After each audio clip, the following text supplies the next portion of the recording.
안녕하세요. 자, 사도행전 1장, 2장에 이어서 3장, 4장을 오늘 나가보겠습니다.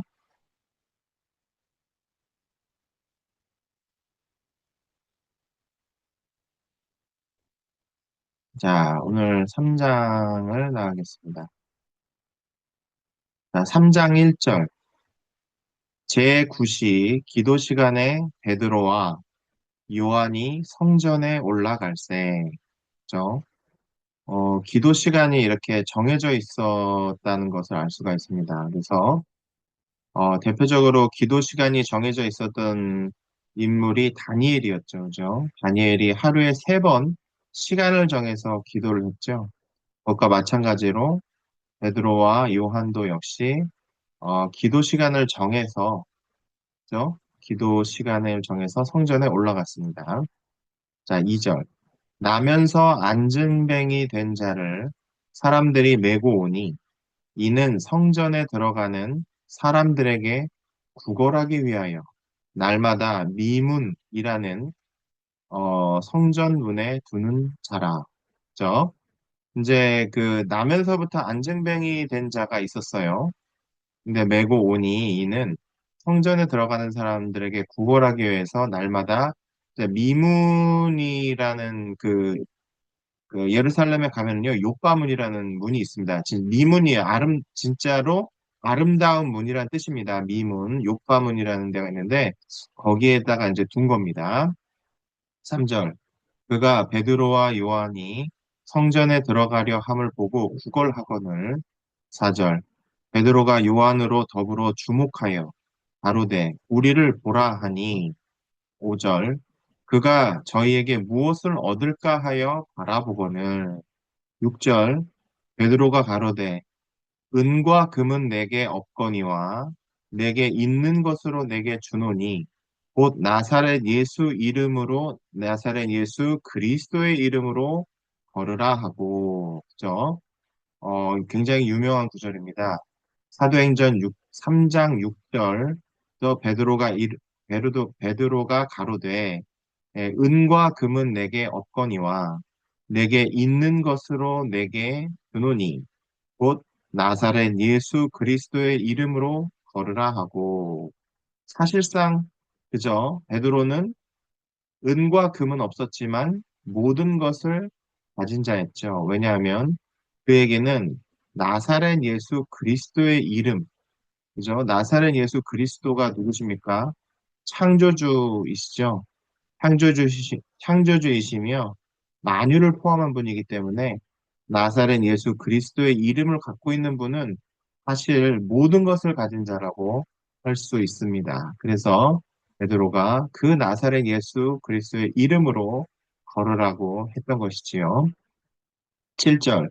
오른손을 잡아 일으키니 발과 발목이 곧 힘을 얻고. 그죠? 여기서는요, 이게 이제 누가가 이게 썼다는 증거인데요. 보통 보면은 다른 저자들은 뭡니까? 오른손으로 잡아 일으키니 그들이 일어났더라 정도의 서술만, 그죠? 그 정도의 서술만 하는 것이 일반적이죠. 그런데 누가는 의사였기 때문에 정확하게 어디와 어디가 힘을 얻고라는 것을 알았단 말이죠. 그래서 이런 것들이 이제 의사 누가의 그 특징입니다. 그 누가복음도 그렇고요. 사도행전도 상당히 그렇죠. 전문적인 그러한 면모를 볼 수가 있는 부분입니다. 오른손을 잡아 일으키니 어디와 발과 발목이 곧 힘을 얻고. 그죠? 8절. 뛰어서서 걸으며 그들과 함께 성전으로 들어가면서 걷기도 하고 뛰기도 하며 하나님을 찬미하니 얼마나 좋겠습니까? 그죠? 그러면서 걷기도 하고 뛰기도 하며 하나님을 찬미하였습니다. 9절. 모든 백성이 그 걷는 것과 및 하나님을 찬미하는 것을 보고. 10절. 그 본래 성전 미문에 앉아 구걸하던 사람인 줄 알고 그의 당한 일을 인하여 심히 기이 여기며 논란이라. 그죠? 진짜로 그 미문이라는 것은 현재도 존재합니다. 욥과문이라는 문이 존재해요. 그래서 그 미문에 앉아서 구걸하던 사람인 줄, 그죠? 알고 있었던 사람이죠, 사람들이. 그래서 그의 당한 일을 인하여서 심히 기이 여기며 사람들이 놀란 겁니다. 11절입니다. 나은 사람이 베드로와 요한을 붙잡으니 모든 백성이 크게 놀라며 달려나아가 솔로몬의 행각이라 칭하는 행각에 모이거늘. 그죠? 모든 백성이 이제 모였어요. 예, 달려나아가 솔로몬의 행각이라고 하는 행각에 이제 모였어요. 12절. 베드로가 이것을 보고 백성에게 말하되 이스라엘 사람들아 이 일을 왜 귀히 여기느냐?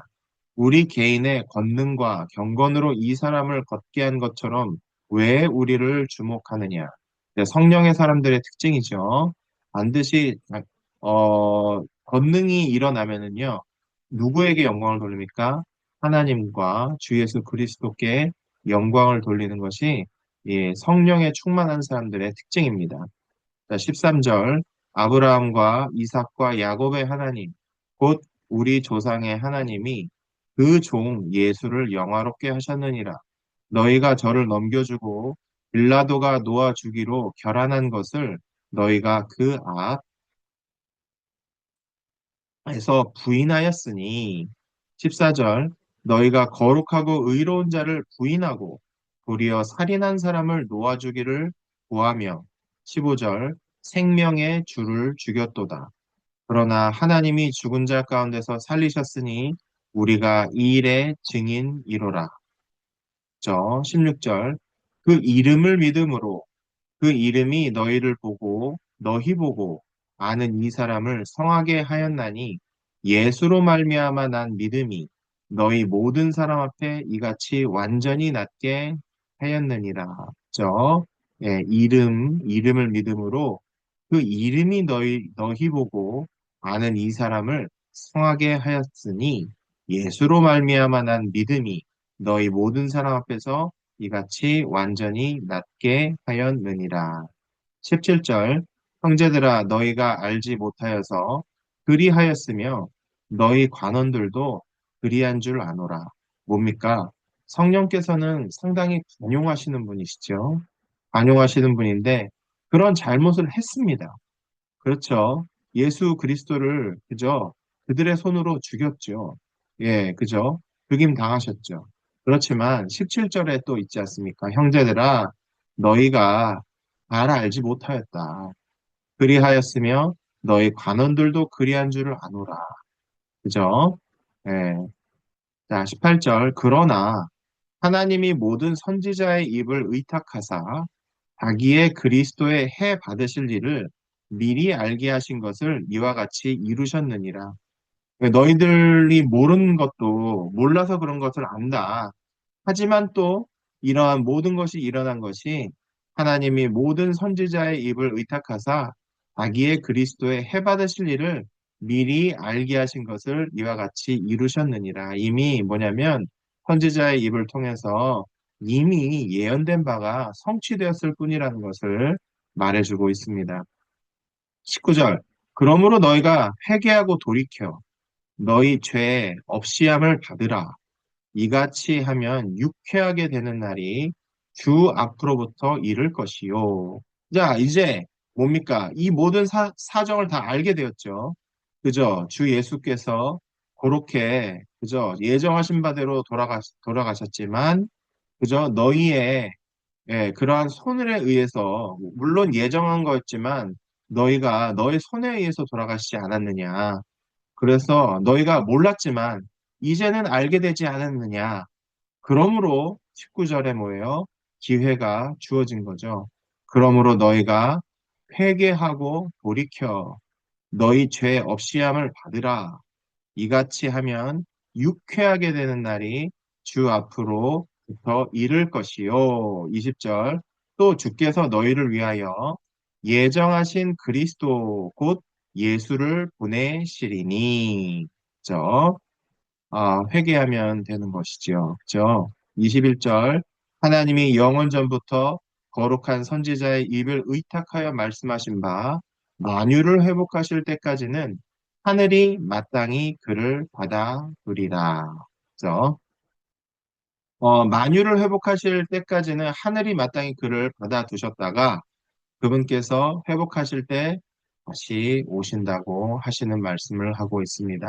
22절 모세가 말하되 주 하나님이 너희를 위하여 너희 형제 가운데서 나 같은 선지자 하나를 세울 것이니 너희가 무엇이든지 그 모든 말씀을 들을 것이라. 이것은 모세를 통해서 예언의 말씀을 주셨던 것이지요.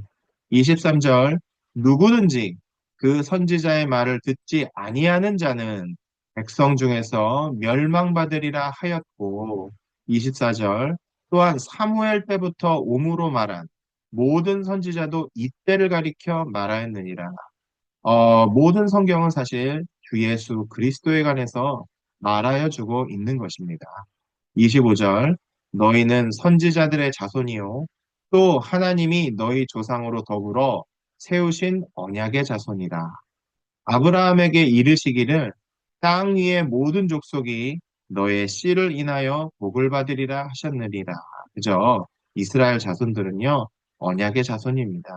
언약의 자손이기 때문에 하나님께서 이렇게 돌이킬 수 있는 기회를 지속적으로 주고 계신 것이지요. 26절 하나님이 그 종을 세워 복 주시려고 너희에게 먼저 보내사 너희로 하여금 돌이켜, 그죠? 여기 나와 있지 않습니까? 돌이켜 각각 그 악함을 버리게 하셨느니라. 하나님께서는 은혜와 긍휼이 많으시사 이러한 모든 것들을 정하시고 이러한 모든 것들이 있지만 그래도 끝까지 하나님께서는 돌이키기를 원하시고 그들을 받아주셔서 아브라함에게 약속하신 복을 주기를 원하신다는 말씀을 하고 있습니다. 그래서 사도행전 3장이 끝납니다. 자, 사도행전 4장입니다. 1절 사도들이 백성에게 말할 때에 제사장들과 성전 맡은 자와 사두개인들이 이르러 2절 백성을 가르침과 예수를 들어 죽은 자 가운데서 부활하는 도전함을 싫어하여 그죠? 부활하는 도전함을 싫어하여죠. 그죠? 부활하는 도전함을 싫어하여 부활하는 이 도를 전한다 이겁니다. 이 전함을 싫어하여 3절 저희를 잡음에 날이 이미 저문고로 이튿날까지 가두었으나 4절 말씀을 들은 사람 중에 믿는 자가 많으니 남자의 수가 약 5천이나 되었다. 그죠? 남자의 수가 5천이나 되었다는 것은요, 어, 여자들과 어린아이들까지 따지면 거의 뭡니까? 그죠? 2만 명, 그죠? 2만 명, 3만 명 정도는 된다는 얘기겠죠. 남자의 수가 약 5천이나 되었습니다. 5절. 이튿날에 관원과 장로와 서기관들이 예루살렘에 모였는데 6절 대제사장 안나스와 바야바와 요한과 알렉산더와 및 대제사장의 문중이 다 참회하여 그죠? 대제사장 안나스는 가야바의 장인입니다. 그죠? 네, 가야바가 현재의 대제사장이었죠. 그래서 대제사장 안나스와 가야바와 요한과 알렉산더와 및 대제사장의 문중이 다 참회하여 7절 사도들을 가운데 세우고 묻되 너희가 무슨 권세와 네 이름으로 이 일을 행하였느냐 8절 이에 베드로가 성령이 충만하여 가로되 백성의 관원과 장로들아 9절 만일 병인에게 행한 착한 일에 대하여 이 사람이 어떻게 구원을 얻었느냐고 오늘 우리에게 질문하면 10절 너희와 모든 이스라엘 백성은 알라 너희가 십자가에 못 박고 하나님이 죽은 자 가운데서 살리신 나사렛 예수 그리스도의 이름으로 이 사람이 건강하게 되어 너희 앞에 섰느니라. 11절 이 예수는 너희 건축자들의 버린 돌로서 집 모퉁이의 머릿돌이 되었느니라. 그죠? 12절 다른 이로서는 구원을 얻을 수 없나니 천하 인간의 구원을 얻을 만한 다른 이름을 우리에게 주신 일이 없음이니라 하였더라. 13절 저희가 베드로와 요한이 기탄 없이 말하온을 보고 그 본래 학문이 없는 범인으로 알았다가 이상히 여기며 또 그 전에 예수와 함께 있었던 줄도 알고, 그죠? 14절. 또 병 나은 사람이 그들과 함께 섰는 것을 보고 필난할 말이 없는지라. 그죠? 이 기적의 표적과 기적의 증인이 서 있었기 때문에 어떻게 반대말을 할 수가 없는 거죠. 반대말을 할 수가 없었습니다. 그래서 15절 명하여 공회에서 나가라 하고 서로 의논하여 가로되 16절 이 사람들을 어떻게 할꼬 저희로 인하여 유명한 표적 나타난 것이 예루살렘에 사는 모든 사람에게 알려졌으니 우리도 부인할 수 없는지라. 그죠? 이 사람들도 그 표적 나타났어요. 그래서 자기들도 봤기 때문에 부인할 수가 없는 겁니다. 그죠? 자기도 봤어요. 그 표적 나타난 게 맞어요. 그죠? 근데 부인할 수가 없는 거예요. 근데 참, 정말 안타까운 점은 뭐냐면, 글쎄요. 근데 그것도 하나님의 주권이라고 저는 생각을 합니다. 근데요, 이렇게 표적이 나타난 것을 보고 믿는 사람이, 그죠? 남자만 5천 명이었단 말이죠. 그런데 반면에 그 사실을 부인할 수도 없는데 믿지는 않습니다. 그죠? 왜 그럴까요? 그죠?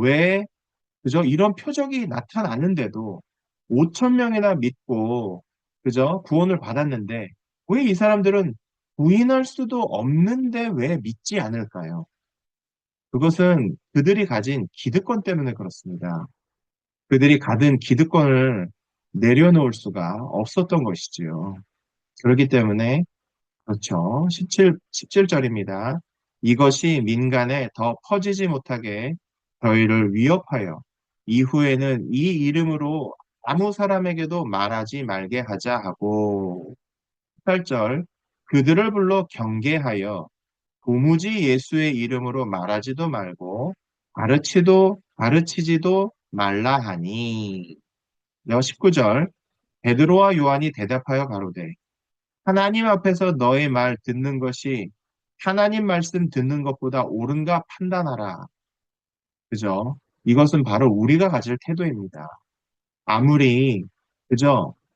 위협되는 것이 있다 하더라도 우리가 하나님의 말을 하는 데 있어서 부인할 수가 없는 것이지요.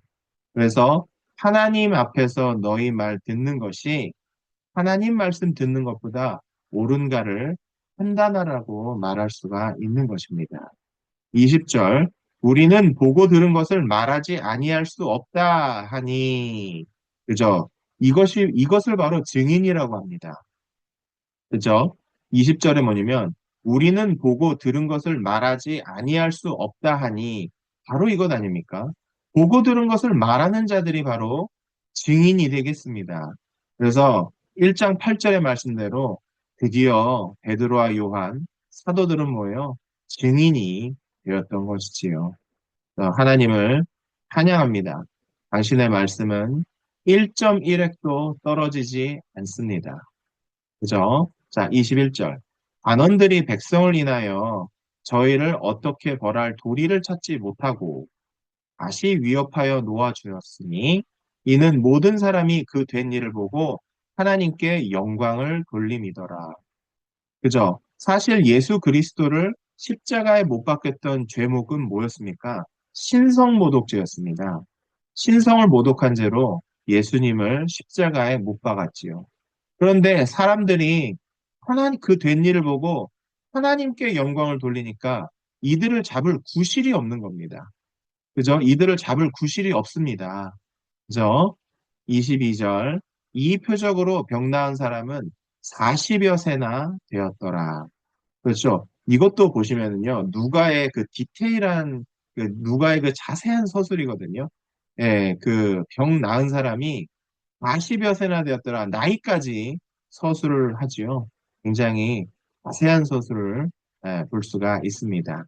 23절 사도들이 노임에 그 동류에 가서 제사장들과 장로들의 말을 다 고하니, 그죠? 24절, 저희가 듣고 일심으로 하나님께 소리를 높여 가로되, 대주제여, 천지와 바다와 그 가운데 만유를 지으신 이시오. 25절, 또 주의 종, 우리 조상 다윗의 입을 의탁하사 성령으로 말씀하시기를, 어찌하여 열방이 분노하여 족속들이 허사를 경영하였는고. 26절, 세상의 군왕들이 나서며 만원들이 함께 모여 그와 그 그리스도를 대적하도다 하신 이로소이다. 그죠? 이것도 이미 뭐예요? 말씀에 있었습니다. 세상의 군왕들이 나서며 만원들이 함께 모여 주와 그리스도를 대적한다고 나와 있습니다. 그러니까 이 모든 말씀이요 다 성경에 있는 것이 다 이루어지고 있는 것입니다. 27절, 과연 헤롯과 본디오 빌라도는 이방인과 이스라엘 백성과 합동하여 하나님의 기름 부으신 거룩한 종 예수를 거스려. 28절, 하나님의 권능과 뜻대로 이루려고 예정하신 그것을 행하려고 이성에 모였나이다. 29절, 주여, 이제도 저희의 위협함을 하감, 그죠? 하감하옵시고, 또 종들로 하여금 담대히 하나님의 말씀을 전하게 하여 주옵시며, 이제 기도를 하는 것이지요. 예, 30절, 손을 내밀어 병을 낫게 하옵시고, 표적과 기사가 거룩한 종 예수의 이름으로 이루어지게 하옵소서 하더라. 그죠? 이 제자들이 지금 기도하고 있는 겁니다. 기도하니까 31절 일기를 다함에 기도를 마침에 뭐예요? 모인 곳이 진동하더니 무리가 다 성령으로 충만하여 담대히 하나님의 말씀을 전하니라. 그쵸? 어, 약간 그 사도행전에 원칙 같은 원칙이 하나 있는데요. 반드시 성령을 받기 전에 성령이 충만하기 전에 어떤 일을 합니까? 기도한다는 것입니다. 그죠? 예루살렘에 성령님이 오시기 전에 뭘 했습니까? 기도한다는 것입니다. 그죠? 여기서도 뭐예요? 31절 길기를 다음에 모인 곳이 진동하더니 무리가 다 성령이 충만하여 담대히 하나님의 말씀을 전하니라. 형제 자매님들, 우리가 성령으로 충만하기 위해서 주 예수 그리스도의 생명 주는 영이 충만하기 위해서는 우리는 반드시 기도해야 합니다. 기도해서 주님께 우리 존재를 열어드려야 합니다. 그때 주님께서 우리 안에 성령을 부어주시고 그리스도의 생명 주는 영이 충만하게 부어질 것입니다. 32절 가겠습니다. 믿는 무리가 한 마음 한 뜻이 되어 모든 물건을 서로 통용하고 제 재물을 조금이라도 제 것이라 하는 이가 하나도 없더라. 그것은 이전에도 나타났었죠. 또 지금 성령이 충만하니까 또 나타나는데요. 믿는 무리가 우선은 뭐예요? 한 마음 한 뜻이 되는 것입니다. 우리가요, 한 마음 한 뜻이 되려고 노력하는 것이 아닙니다. 한 마음 한 뜻이 되는 것은요, 성령이 충만하면, 그리스도의 생명 주는 영이 충만하면 우리 마음이 자연적으로 한 마음 한 뜻이 됩니다. 그래서 우리가 한 마음 한 뜻 되십시오. 한 마음 한 뜻 되십시오. 우리는 그저 물론 우리가 지켜 행함도 필요하지만 정말 궁극적인 본질은 뭐냐면 성령이 충만하면 생명 주는 영이 충만하면 우리가 자연스럽게 한 마음 한 뜻이 된다는 것입니다. 그렇게 되면은요, 성령이 충만한 사람의 특징이 뭐냐? 그죠? 영은 무엇을 거스릅니까? 육체를 거스르죠. 그죠? 육체를 거스르기 때문에, 그죠? 모든 물건을 서로 통용하고 대재물을 조금이라도 제 것이라 하는 이가 하나도 없더라. 우리 안에 뭡니까? 육체가 처리가 되는 겁니다. 성령이 충만할 때 우리 안에 육체가 처리되므로 욕심이 처리받는 거죠. 그러므로 모든 물건을 서로 통용하고 제 재물을 조금이라도 제 것이라 하는 이가 하나도 없더라. 어떻게 하나도 없을 수가 있을까요? 어떻게 한마음한 뜻이 될 수 있을까요? 이것은 전적으로 성령이 충만해야지 가능한 것입니다. 33절 사도들이 큰 권능으로 주 예수의 부활을 증거하니 무리가 큰 은혜를 얻어. 34절 그 중에 핍절한 사람이 없으니 이는 밭과 집 있는 자는 팔아 그 판 것의 값을 가져다가 35절 사도들의 발 앞에 두매 저희가 각 사람의 필요를 따라 나눠주미러라. 그죠? 지금 너무나 성령의 역사가 강력하게 일어나고 있다는 것을 알 수가 있습니다. 36절 구브로에서 난 레위족인이 있으니 이름은 요셉이라 사도들이 일컬어 바나바 번역하면 권위자라 하니 번역하면은요 바나바는 권위자라는 뜻도 되고요 그 다음에 위로의 아들이라는 뜻도 됩니다. 그래서 바나바가요 드디어 등장을 합니다. 사도 바나바가 등장을 하는데요. 위로의 아들이죠. 위로의 아들인데 사도 바나바에 대해서 살짝을 설명을 드리면은요.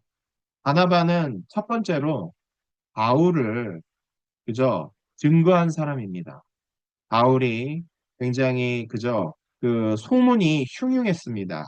예수 이름을 부르는 사람을 가두던 자가 아니냐, 핍박하던 자가 아니냐 그래서 사람들이 바울을 그저 멀리 이렇게 거리를 두고 있을 때 바나바가 친히 그의 증인이 되어줍니다. 그래서 바울을 사역으로 이끄는 것이 바로 바나바입니다. 그래서 위로의 아들이라고 할 수가 있지요. 그리고 두 번째, 바나바가 그 자기 생질, 그죠 조카인 마가가 그죠 첫 번째 그 전도 여행에서 이탈해 버리고 맙니다. 굉장히 힘든 곳이었거든요. 그래서 이탈해버려서 다시 돌아가 버립니다. 근데 사도 바울은 그것을 마음에 두고 있었고, 바나바는 한 번 더 기회를 주자고 합니다. 그것 때문에 바나바와 바울이 꽤 싸움을 벌이는 장면이 사도행전에 나옵니다. 나오는데, 그래도 바나바는 뭐 생질이기도 하지만 바나바의 품성 자체가 위로의 아들입니다. 위로의 아들이라 내치지 아니하고 역시 마가를 갖다가 품고 사역 여행을 떠납니다. 그때부터 그 전도팀이요 두 개로 나눠집니다. 바울은 실로아노, 신라를 데리고 떠나고, 바나바는 마가를 데리고 떠납니다. 그래서 북으로 가죠. 그죠? 그래서 이제 뭐냐면은, 전도팀이 두 개로 이렇게 나눠지는데요. 그것이, 그죠? 하나님의 주권적인 손 아래서 이루어지지 않았다고 말할 수 없습니다. 그러나 놀라운 것은요, 어, 같이 그 마가가요, 굉장히 부잣집 도련님입니다. 부잣집 도련님이기 때문에 이런 사역 여행을 해본 적이 없는 거예요. 그러니까 어려운 여행에서 이제 첫 번째 여행에서 이거 너무 힘들다. 나 못하겠다. 돌아가 버리겠다. 이렇게 된 거거든요. 근데 바나바는 거기서 포기하지 않고 끝까지 마가를 붙들어 주었습니다. 여러분, 사도 바울의 마지막 후기 서신에 마가가 등장한 것을 알고 계십니까? 마가를 언급하면서 뭐예요? 그는 내 사역에 필요하고 기묘한 자라라는 표현을 씁니다. 끝까지 뭐예요? 마가를 예, 이 바나바를 통해서 이 마가를 회복시켰던 것이지요. 물론 그 사이에 베드로도 등장을 합니다. 베드로는 마가의 영적 아버지입니다. 그래서 바나바가 우선은 마가를 위로함으로 살려냈고 그 다음에 영적인 아버지가 베드로가 그저 마가를 위로하며 목양하며 살려냅니다. 그 다음에 마지막으로 또 사도 바울에게 마가가요, 아주 친밀하고 아주 필요한 동역자로 활약을 하게 됩니다. 그리고 마가가 없었으면 어떻겠습니까? 마가복음도 없었을 것이지요. 마가복음이 얼마나 보배로운 복음인지 여러분은 알고 계실 겁니다. 형제 자매님들, 이러한 위로의 사람이 필요합니다. 이러한 위로하는 자가 결국은 사역자 하나를 살려내는 것이지요. 정말로 바나바라고 하는 이러한 그의 활약은 잘 보이지 않지만 전승에 의하면 이러한 것들이 녹아져 있는 것이 바로 사도 바나바입니다. 그래서 제가 바나바에 관해서 좀 교통을 길게 하였습니다. 37절 그가 밭이 있음에 팔아 값을 가지고 사도들의 발 앞에 두니라. 그죠? 예, 그래서 사도행전 4장까지가 끝이 납니다. 형제자매님들, 이렇게 해서 사도행전 3장과 4장을 함께 알아보았습니다. 다음 편에는 사도행전 5장과 6장을 함께 보겠습니다. 주님을 찬양합니다.